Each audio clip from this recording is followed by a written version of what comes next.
아멘. 오늘 숨어 계신 하나님이라고 하는 말씀의 제목을 가지고 함께 은혜를 나누도록 하겠습니다.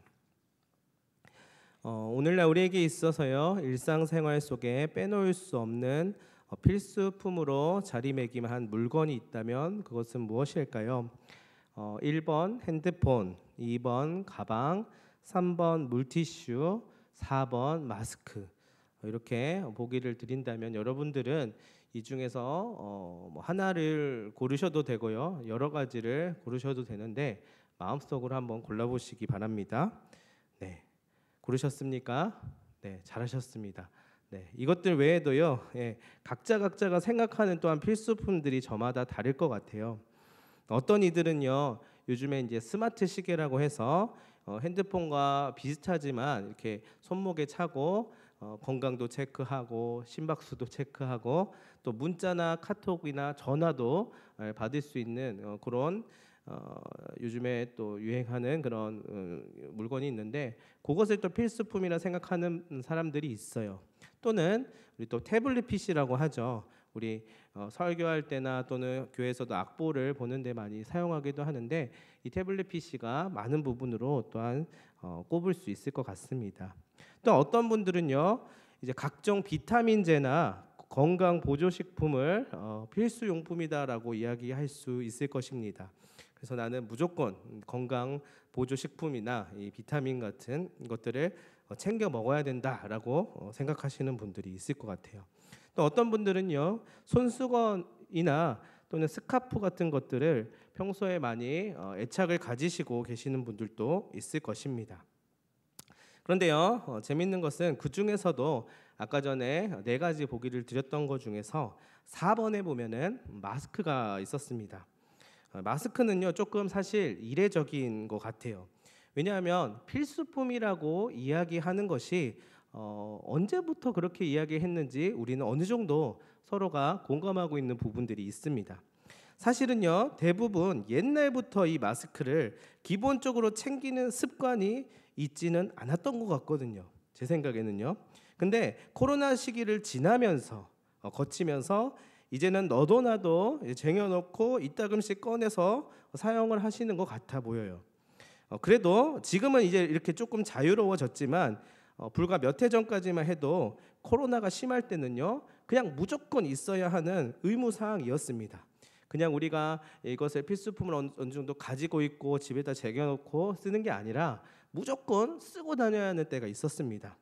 덕분에요, 대학을 가든지 회사 면접을 보든지 소개팅을 하거나 선을 볼 때도 마스크를 써야 하는 시기를 우리는 보내야만 했었습니다. 제대로 얼굴을 못 보고 만나기도 하고요. 그러다 보니 우리 교회 안에서도 서로를 만날 때에 누가 누군지 헷갈리는 때도 있었습니다. 불과 1, 2년 전에 한번 생각해 보시기 바랍니다. 그래서요, 재미있는 현상이 일어나기도 하였어요. 뭐냐면 아무래도 얼굴의 많은 부분을 가리다 보니까 민낯을 가리는 용도로 쓰기도 하고요. 또는 미용적으로 저절로 잘생겨지거나 또는 예뻐지는 효과를 주기도 하였습니다. 그래서 신조어로 마기꾼이라고 하는 말도 생겼었거든요. 실제로 얼굴을 봤을 때 속았다는 말입니다. 아마도 여러분의 인생을 통틀어서 가장 어색하고도 이상한 시기였지 않았을까 생각이 됩니다. 그래서 그 전에도 없었고 그 후에도 없을 너무나도 희한한 그런 상황이었던 것 같습니다. 어쨌든요, 이 마스크는요, 원래 외부의 요소를 막고 얼굴을 가림으로써 익명성을 보장하는 기능을 해왔어요. 그래서 우리가 흔히 아시다시피 감기에 걸렸다거나 아니면 평상시에 얼굴을 드러내고 싶지 않아 하는 사람들이 이 마스크를 쓰므로써 자신을 방어하고 가리곤 하였습니다. 그래서 한번 떠올려 보면은요, 연예인들이 주로 마스크를 많이 쓰고 모자를 눌러 쓰고 다니는 것들을 볼 수 있는데요, 그것은 일상에서 자신의 정체를 숨기기 위해서입니다. 한마디로 말해서 눈에 띄지 않기 위한 목적을 가지고 있는 것이죠. 그런데요, 저는 어쩌다가 이런 생각을 하게 되었어요. 그것은 바로 우리 하나님은 왜 이렇게 눈에 보이지 않으실까? 물론 하나님은 사람이 아니시기 때문에 당연하다고 볼 수 있어요. 너무나도 우리의 삶 속에서 당연히 사람이 아니니까 우리가 보는 것처럼 그렇게 볼 수 없다고 생각할지 모르겠는데요. 잘 드러나지 않으시고 마치 꼭꼭 숨어 계시는 것만 같다라는 생각을 한 적이 있습니다. 그것은 마치 마스크를 쓴 것처럼 정체성을 가리시는 것과 같고요. 마치 숨바꼭질을 하듯이 잘 찾을 수 없을 때가 있더라는 말입니다. 어쩌면은 우리의 눈이 나빠서일까요? 아니면 의도적으로 그분의 정체를 감추고 계신 것일까요? 만약에 우리가 그분을 잘 못 느끼고 우리가 잘 못 찾고 있는 것이라면 그러면 어떻게 하면 되는 것일까요? 우리가 삶 가운데요, 고난과 어려움을 만났을 때요, 또는 문제와 장애물을 맞닥뜨렸을 때 우리는 당연히 하나님의 도움을 구합니다. 그분을 찾게 되어 있습니다. 왜냐하면 적어도 그분을 믿는 신앙인이기 때문이지요. 그런데요, 문제는 잘 안 보인다는 것이에요. 정체를 숨기시고 있는 것 같다라는 생각이 들기도 합니다. 차마 없는 분이라고 그 하나님이라고 하는 존재를 부정하고 싶지는 않아요. 왜냐하면 우리는 그분을 믿고 있는 신앙인이기 때문입니다. 그런데 기도하고 간구하고 그분을 부르짖는, 소위 말해서 우리가 고난과 어려움과 삶의 문제를 맞닥뜨리면서 그분을 찾을 때, 그분을 구할 때에 어쩌면 잘 보이지 않는 것 같은 느낌이 들고 실제로 그러한 모습들을 맞닥뜨린다는 것입니다. 그러나 중요한 것은 그분을 좀 우리가 마주치고 싶다라는 생각을 한다는 것이에요. 한마디로 말해서 응답을 간절히 기다리는 것입니다. 기도하고 하나님께 구할 때에 하나님은 우리에게 보여주시는 것, 계시하시는 것, 우리에게 단번에 말씀으로 와닿게 하시는 것들을 우리는 필요로 하지만 그 과정이 길어지거나 때로는 그것이 침묵하는 것처럼, 그래서 때로는 보이지 않고 들리지 않고 마치 안 계시는 것처럼 느껴지는 상태가 우리에게 온다는 것입니다. 그때 이렇게 기도합니다. 부디 얼른 나의 이 문제들이 해결되기를, 얼른 이 고난이 극복될 수 있기를 바랍니다. 그런데 과연 하나님은 이 기도, 이 간구를 들으시는 것일까? 만약 그렇다면 왜 빨리 이루어지지 않는 것일까 생각하게 됩니다. 왜 이 기도를 들으셨다면, 이 간구를 들으셨다면, 이 마음을 아신다면 응답해 주셔야 되는 거 아닙니까?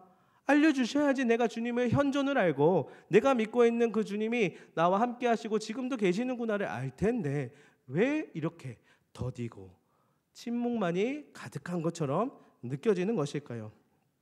어쩌면은요, 우리와 거리두기를 하고 계신 것은 아닐까요?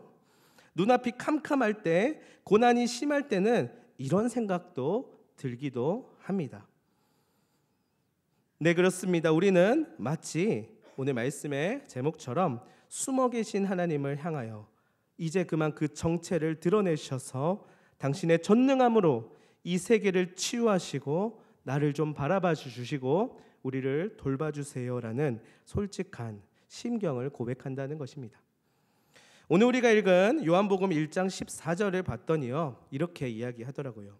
말씀이 육신이 되었다. 그리고 우리 가운데 거하셨다라고 말합니다. 또한 우리가 그를 바라보았을 때 그분은 은혜와 진리가 충만하시다라고 말하고 있습니다. 여러분들도 다 아시다시피 하나님께서는 말씀으로 천지를 창조하셨지요. 곧 하나님의 말씀은 하나님 자체를 드러냅니다. 이 요한복음 1장 14절에서 말씀하신 이 말씀이 하나님 자체를 드러내는 것입니다. 그런데 그런 분이 육신을 입고 사람이 되셨다는 것인데요, 이는 예수 그리스도를 나타내는 것입니다. 예수 그리스도는 하나님이시면서 하나님의 아들이신 분이십니다. 그런 분이 하늘 위에 멀리 홀로 계시는 것이 아니라 그가 만드신 세상과 사람들 한가운데로 오셔서 함께 거하셨다고 오늘 성경은 분명하게 이야기하고 있습니다. 하나님이 직접적으로 인간이 되어 오셔서 그분을 실제로 드러내신 것이지요. 자, 어떠십니까? 드디어 보이십니까? 같이 밥도 먹고요, 잠도 자고 길을 걷기도 하고 바다를 건너셨습니다. 성경의 사도와 선지자들이 그 하나님을 봤다라고 증언하고 있습니다. 자, 그렇다면 여러분은 이 사실을 정말 믿으십니까? 어떻게 믿으시죠? 여러분들이 그것을 봤습니까? 때로는 증명할 수 있습니까? 보지 않았습니다. 우리는 그것을 실제로 목격하지 않았습니다. 어렵습니다. 그것을 증명하는 것이 생각해보니 쉬운 일이 아닙니다. 왜냐하면 예수님께서 2000년 전에 오셔서 많은 사람들과 함께 하셨다지만 그리고 나서 사라지셨기 때문이에요. 성경은 하늘로 올라가셨다고 기록하고 있습니다. 그리고 다시 오실 것이라고 약속하고 있습니다. 그런데 중요한 것은요, 우리는 거기 없었고요, 지금 우리는 보지 못했다는 것이에요. 그래서 어떤 사람들은 예수님이 마치 밀당을 하는 것처럼 그때는 오셨고 지금은 안 계신다라고 이야기할 수 있습니다. 표면적으로 봤을 때 우리와 지금 거리 두기를 하고 계시는 거 아니야? 이런 생각을 할 수 있습니다. 그런데요, 오늘 우리가 읽은 말씀에서처럼 말씀이 육신이 되었다라고 이야기하는 것은요, 그러면 육신은 곧 다시 말씀이 될 수 있다는 것입니다. 자, 이게 무슨 말이냐면 하나님께서는 우리의 생각과 개념을 뛰어넘는 분이시라는 말이에요. 그러나 약속은 있습니다. 결국 약속하신 대로 하나님의 때에 이 모든 것들을 밝히 드러내셔서 알게 하실 것이라는 것입니다. 그럼 우리가 오늘날 신앙생활을 하고 교회를 다니고 있는데 무엇이 우리를 이렇게끔 하도록 만드는 것일까요? 제자들과 사도들은 예수를 만났습니다. 직접 봤습니다. 기적과 이적을 보면서 이분이 진짜 하나님의 아들이자 하나님 자체이신 분이시라는 것을 깨달아 알게 되었습니다. 그리고 그것을 증언하면서 복음을 전하게 되었습니다. 문제는 우리는 보지도 않았고 그분의 말씀을 이 글로서 또는 말씀으로서 듣기만 하였다는 것인데요. 그럼에도 불구하고 우리는 신앙생활을 하고 있고 교회를 다니고 있습니다. 그렇다면 무엇이 우리를 이렇게끔 만드는 것일까요? 자, 여기에서 핵심은요, 그것이 바로 말씀이라는 것입니다. 말씀이 육신이 되었다라고 오늘 본문에서 말씀을 하고 있지요. 그리고 그 육신은 다시 말씀이 될 수 있는 것입니다. 말씀은 그냥 글자가 아닙니다. 살아서 우리의 마음과 머리와 전체를 변화시킬 힘이 있습니다. 그로 인해서 비로소 우리는 믿음을 취할 수 있게 되는 것인데, 로마서에서는요, 믿음은 바라는 것들의 실상이요 보이지 않는 것들의 증거라고 이야기하고 있습니다. 종합하면은요, 현재 예수님이라는 인물처럼 딱 눈에 보이는 모습이나 현상이 없을 뿐이라는 것입니다. 그래서 모습을 드러내지 않는 것처럼 느껴지는 것입니다. 마치 마스크를 쓰고서 거리를 두고 있는 듯한 모습으로 생각할 수 있습니다. 그러나 여러분, 하나님은 원래 눈으로 우리가 직접 볼 수가 없다라고 성경은 말하고 있습니다. 다만 우리의 가슴으로, 머리로, 온몸으로 느끼는 것입니다. 또는 수만 가지의 방법으로 우리에게 그렇게 다가오시고요, 우리가 하나님을 알게끔 하십니다. 그게 바로 굳이 예수님이 우리 곁에서 30년 동안, 40년 동안, 50년 동안 같이 살림살이하고 살지 않아도 우리가 하나님을 믿고 예배할 수 있는 이유입니다. 여러분, 바로 이게 현실을 살아가는 모든 성도들이 그리스도인으로 살아갈 수 있는 방법입니다. 따라서 숨어 계신 하나님, 감추고 드러내지 않는 하나님, 지금 당장 내 필요와 상황을 단번에 바꿔주시고 소원을 들어주시는 하나님이 아니라 마치 멀리 떨어져서 숨바꼭질하는 것만 같은 하나님이 혹시 그럼에도 불구하고 마음으로 느껴지신다면요, 두말할 것 없이 그 하나님이 진짜 하나님이 맞습니다. 증거가 보여야만 하고, 내가 그 기도하고 내가 구하는 것들이 내게 있어서 내가 원하는 방식대로 보여져야만 그것이 하나님을 드러내시고 증거하는 것이 아니라, 이 상황은 어떻게 될지 모릅니다. 세상은 어떻게 변할지 모르고 어떻게 해서든지 우리의 마음을 어렵게 만들 수도 있고요, 또 그렇지 않을 수도 있지만 그럼에도 불구하고 하나님이 그런 방식으로 우리가 믿어지게 되고 그런 방식으로 우리가 믿음을 갖게 되는 것이 아니라 처음 우리가 예배를 드리고 하나님을 믿으면서 나아올 때 그 만났었던 그 하나님은 우리가 원하는 방식대로 응답되어지지 않아도 우리 마음속에서 살아 숨쉬고 있다는 것을 우리는 알고 있습니다. 많은 사람들이 와서 그것을 증명해 보라라고 말할 때에 그것은 볼 수도 없고요, 내가 어떻게 글로 증명을 할 수도 없고요, 아무튼 그런 게 있어요 라고 말할 뿐이라 하더라도 우리 마음속에 분명하게 자리매김하고 있는 그 믿음이라고 하는 것을 통하여서 보이지 않고 부재하는 것만 같은 마치 숨어 계신 하나님이라도 굳건하게 이야기할 수 있는 것입니다. 왜냐하면요, 여기에서 필요한 것이 바로 무엇이냐면 믿음입니다. 사실 그런 거리감을 느끼기 때문에 우리는 어쩌면 더 기도하는지도 모릅니다. 조금은 이 말이 서운하게 느껴지실 수도 있습니다. 근데 만약에요, 옆에서 하나하나 일일이 간섭하고 그대로 안 하면 다시 하게끔 하고 그분의 뜻대로 될 때까지 일거수일투족을 강요하는 분이시라면요, 그분이 진짜 하나님일까요? 우리의 신앙은 기본적으로 이 부재를 경험하면서 시작되는 것입니다. 우리가 기도하는 이유는요, 지금 내 옆에서 이래라 저래라 하나하나 꼬치꼬치 얘기하는 분이 내 눈앞에 보이기 때문에 하는 것이 아니라는 것입니다. 고로 안 보입니다. 없는 것처럼 보이기도 합니다. 정체를 숨기고 있는 것처럼 느껴지기도 합니다. 그러나 그때 믿음이 시작되는 것입니다. 그분을 경험하고 그분의 말씀을 내게 주시는 메시지로 받아들이는 그 과정을 걸어가는 것입니다. 성경에서는요, 고난의 시기를 만났던 사람들, 인생의 긴 여정 속에서 참 우여곡절이 많았던 사람들 모두가 공감하였던 하나님은 어쩌면 우리와 같이 그런 거리감을 느꼈었던 사람들인지도 모릅니다. 이 말은요, 우리가 성경을 읽을 때 성경 안에 있는 인물들, 하나님을 깊이 경험하고 만나서 이제까지도 읽혀지고 있는 그분들이 하나님의 현존을 마주하면서 눈으로 보여지고 손으로 만지고 기도한 대로 바로 응답되어서 하나님을 부인할 수 없게끔 만들어졌기 때문에 그 신앙생활을 이어갔던 것이 아니라는 것입니다.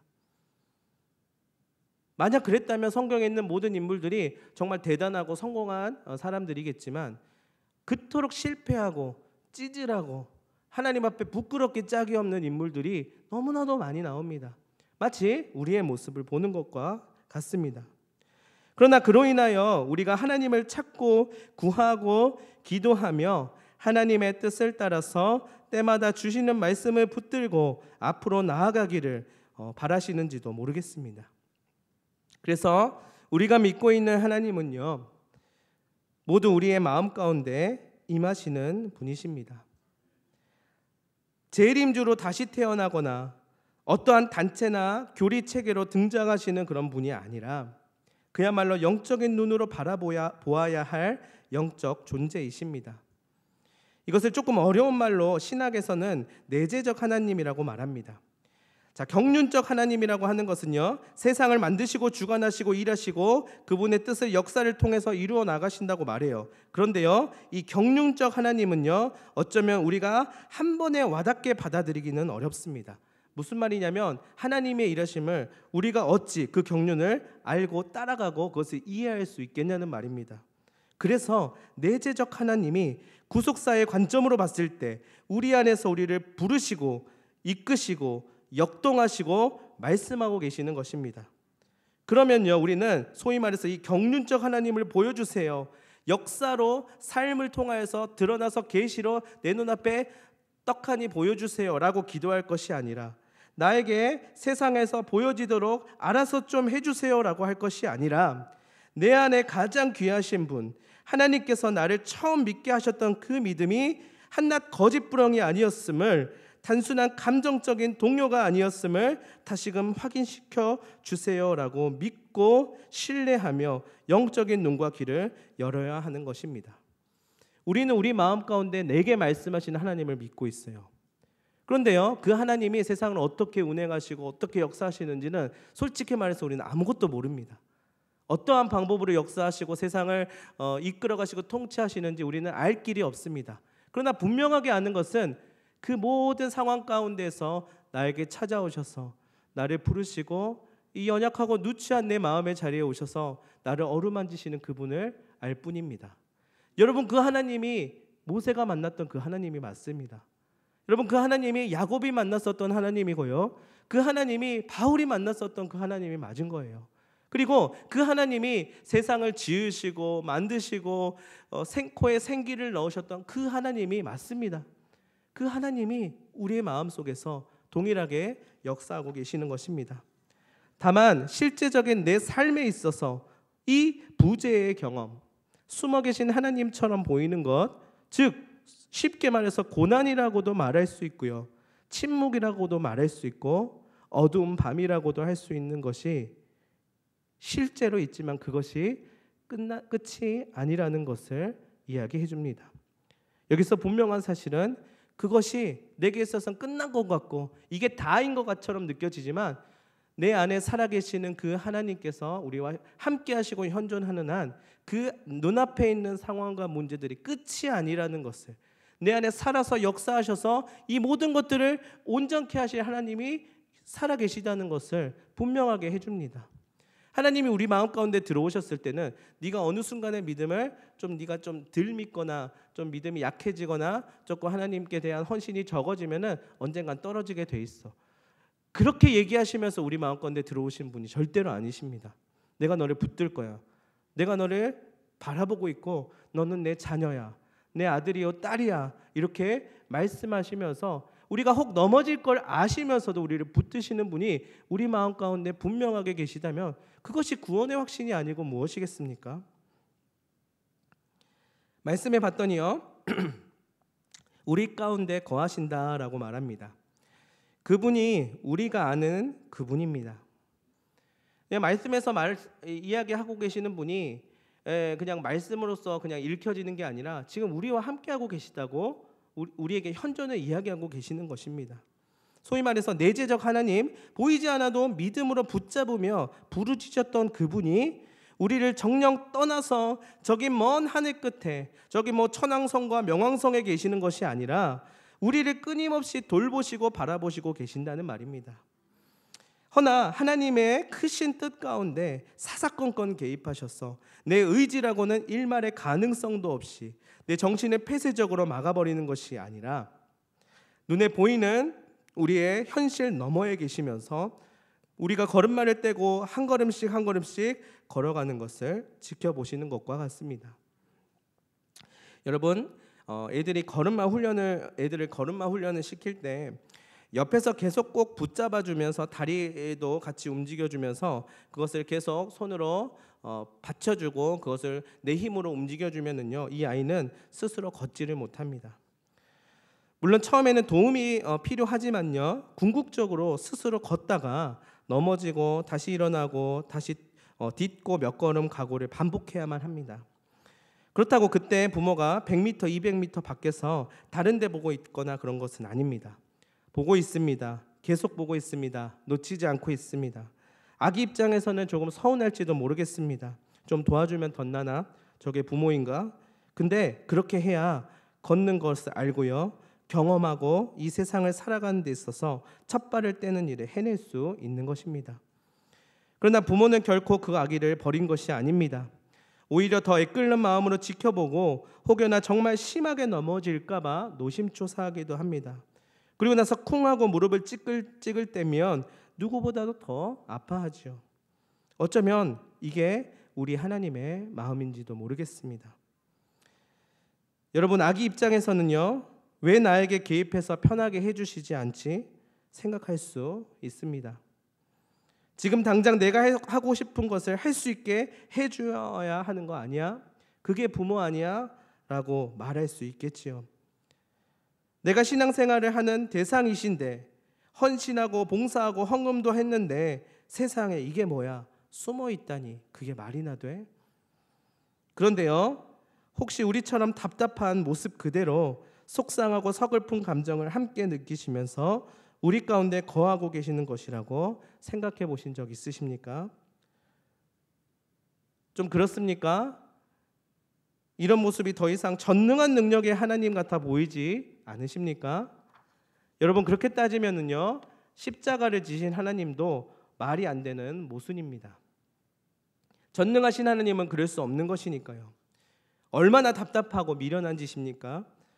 그러나 결국 그것이요, 온 인류를 살리는 구원을 이루어냈습니다. 여러분, 마찬가지입니다. 소위 숨어 계신 하나님은요, 결코 무능한 존재가 아닙니다. 있으나 마나한 그런 것도 아닙니다.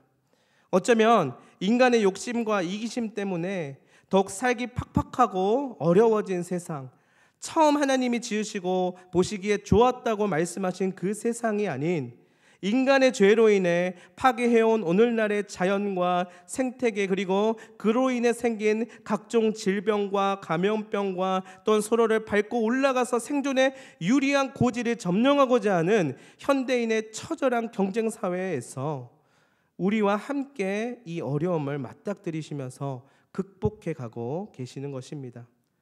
왜입니까? 왜 이렇게 미련한 짓을 하시는 것일까요?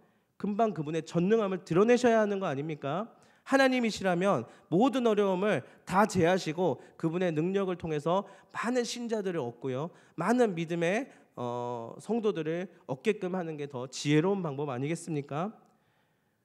그러나요, 우리가 우리 스스로 이것을 깨닫고 우리가 살아갈 삶에 대해서 진지하게 논하고요, 생태계와 자연과 세상을 그냥 하나님이 쓸어버렸다가 다시 만드는 것으로 대체하는 것이 아니라 우리 스스로가 하나님이 지으신 모습을 회복하도록 하기 위해서입니다. 그 걸음마를 떼고 그 일을 시작할 수 있도록 하나님께서 옆에서 비록 본인도 아프시지만 함께 겪고 계신 것이나 마찬가지입니다. 그러니 지금 당장 우리가 원하는 결과물, 그리고 지극히 개인적인 편리와 쾌적함만을 바라기보다 도대체 우리가 무엇을 알아야 하고 무엇을 돌아봐야 하는지, 무엇부터 다시 시작해야 하는지를 깨달아야 하지 않을까 생각할 수 있습니다. 그럴 때 말씀하실 것입니다. 비로소 살아계신 성령의 메시지가 우리 가운데 들릴 것입니다. 우리 다 함께 마태복음 25장 40절 말씀을 함께 읽도록 하겠습니다. 시작. 임금이 대답하여 이르시되 내가 진실로 너희에게 이르노니 너희가 여기 내 형제 중에 지극히 작은 자 하나에게 한 것이 곧 내게 한 것이니라 하시고. 아멘. 우리는 눈에 보이는 형태로서의 하나님을 만나는 것이 아니라 우리 곁에 있는 지극히 작은 자를 통하여서 하나님을 발견할 수 있을 것입니다. 이렇게 말씀에서 이야기하고 있지 않습니까? 지극히 작은 생물, 지극히 작은 사람, 지극히 작은 자연, 지극히 작은 친구, 지극히 작은 집사님, 지극히 작은 권사님, 지극히 작은 동생, 지극히 작은 언니, 남편, 아내에게 한 것이 곧 내게 한 것이라. 그 사람과 사람 가운데 임하시는 하나님, 너와 나, 사람을 통해서 깨닫게 하시는 하나님, 우리 안에 발견되는 그 하나님을 우리는 느낄 수 있는 것입니다. 예수님은 마지막 때 그분의 모습을 하고 오실 것입니다. 그렇지만 그 전까지는요, 여러 가지 방법으로 우리에게 그분을 깨닫게 하실 것입니다. 그러나 만약 숨어 계시기만 하고 보여주지 않는 분은 아닙니다. 멀리 떨어져서 거리 두기만 하고 계시는 분도 아닙니다. 사실 거리를 두면서 억지로 멀어지게끔 떼어내려고 하는 것은 하나님이 아니라 우리 자신일지도 모르겠습니다. 하나님께서는요, 곳곳에서 자기를 드러내시면서 거리를 오히려 좁혀가시면서 계속해서 우리에게 말씀하고 계십니다. 우리가 정말 하나님이 원하시는 삶을 살 수 있도록, 그리고 그걸 우리가 깨달을 수 있도록 말씀을 통해서요, 그리고 예배를 통해서, 그리고 삶을 통해서 나타내실 것입니다. 사랑하는 성도 여러분, 말씀을 마무리하며 제가 얼마 전에 재밌게 봤었던 한 프로그램이 있었어요. 뭐냐면요, 싱 어게인 3예요. 네, 여러분 이 프로그램 아시는지 모르겠어요. 네, 거기서 우승을 차지했었던 한 사람이 있었는데 홍이삭이라고 하는 가수예요. 네, 너무 비교되네요. 네, 홍이삭이라고 하는 아주 잘생기고 노래도 잘하는 사람인데요. 이 친구의 숨바꼭질이라고 하는 노래가 있어요. 그 노래를 조금 소개해드리고 말씀을 마무리하고 싶습니다. 먼저 이 홍이삭이라고 하는 가수를 짤막하게 소개해드리면요, 부모님 두 분이 선교사님이세요. 지금도 선지에서 선교를 하고 계시고요, 이분도 어릴 적에 선교지에서 유년 시절을 보냈다고 합니다. 그런데 이분이 나중에 대학생이 되어서 가장 친한 친구랑 밤새 이야기를 하면서 짝사랑하고 있는 여자인 친구 때문에 소가리를 엄청 했었다고 해요. 짝사랑을 하는 마음 얼마나 아리고 쓰리겠습니까? 항상 곁에 있지만 한 걸음 뒤에서 나를 바라봐 주길 원하고 내 마음을 알아주길 바라는 그 심정을 느껴본 사람은 다들 아실 것입니다. 그런데 그때 이야기를 하다가 문득 이런 생각이 들었다고 해요. 어쩌면 우리 하나님도 나를 그렇게 바라보고 계시려나? 이 마음으로 우리의 곁에 계시는 건가 싶어서 그 자리에서 금방 가사를 써서 곡을 만들었다고 해요. 그게 바로 숨바꼭질이라고 하는 노래인데요. 제가 가사를 조금 읽어드리도록 하겠습니다. 네가 기쁘니 나도 기쁘다. 네가 슬프니 나도 슬프다. 너와 같이 나도 속상할 때 나도 그렇고 아플 때 나도 함께 아파할 줄 아는 나란다. 숨쉬는 공기 속 마시는 물, 안 밟는 그 잔디와 기대는 그 나무 가운데 보이지 않게 숨어있는 내 모습을 보았니? 나 기쁠 때 너도 기쁘니? 나 슬플 때 너도 슬프니? 내 아들을 너에게 준 이 고통 알고 있니? 숨쉬는 공기 속 마시는 물, 안 밟는 그 잔디와 기대는 그 나무 가운데 보이지 않게 숨어있는 내 모습을 보았니? 이 마음으로 나도 너를 바라본단다. 이것이 하나님을 느끼고 경험한 자의 작은 고백입니다. 여러분, 숨어 계시는 하나님 때문에 서운하십니까? 하나님이 여러분의 앞에, 옆에, 뒤에, 둘레에 계십니다. 하나님이 놓치지 않으십니다. 모두 이 사실을 기억하고 날마다 하나님의 현존을 발견하며 마음으로 받아들이고 깊이 경험하는 귀한 여러분들 되시기를 간절히 소망합니다. 기도하도록 하겠습니다.